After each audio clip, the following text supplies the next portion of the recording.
இன்னைக்கு நம்ம கண்ணதாசன் பத்தின 2 கொஸ்டின் தாங்க பார்க்க போறோம். கண்ணதாசன் படைத்த நெடுங்கவிதை நூல்களில் பொருந்தாதது தேர்ந்தெடுக்க அப்படின்னு சொல்லியிருக்காங்க. என்னென்ன கொடுத்துருக்காங்கன்னு பாருங்க. ஆட்டனந்தி அதிமந்தி, மாங்கனி, பவள மல்லிகை, நல்ல சேனாபதி. இப்போ ஆப்ஷன் பாருங்க. 1 மற்றும் 2 தப்பு, 2 மற்றும் 3, 1 மற்றும் 4, 3 மற்றும் 4 அப்படின்னு கொடுத்துருக்காங்க. இதுல எது தப்பானது அப்படின்னு பார்த்தோம்னா பவள மல்லிகையும் நல்ல சேனாபதியும் தான் தப்புங்க.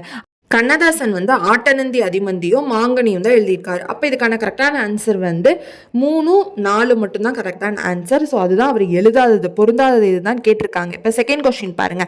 கம்பர் அம்பிகாபதி வரலாற்றை அடிப்படையாக கொண்டு கண்ணதாசன் படைத்த இனிய நாடகம் எது அப்படின்னு கேட்டிருக்காங்க. ஆப்ஷன் பாருங்க. 1000 தீவு அங்கையர் கண்ணி, சேரன்மான் காதிரி, கள்ளக்குடி மகாகாவியம், ராட்சஸ் தண்டனை. ராட்சஸ் தண்டனை தாங்க இதுக்கான கரெக்டான ஆன்சர். அது நாடகம்னு கேட்டிருக்காங்க, பார்த்தாலே தெரிஞ்சிடும். ராட்சஸ் தண்டனை தான் கரெக்டான ஆன்சர். இப்போ உங்களுக்கான கொஸ்டின். நான் நிரந்தரமானவன், அழிவதில்லை, எந்த நிலையிலும் எனக்கு மரணமில்லை என்று கூறியது யார்? ஆப்ஷன் பாருங்க. தாராபாரதி, முடியரசன், கண்ணதாசன், காகிதமில்லர்.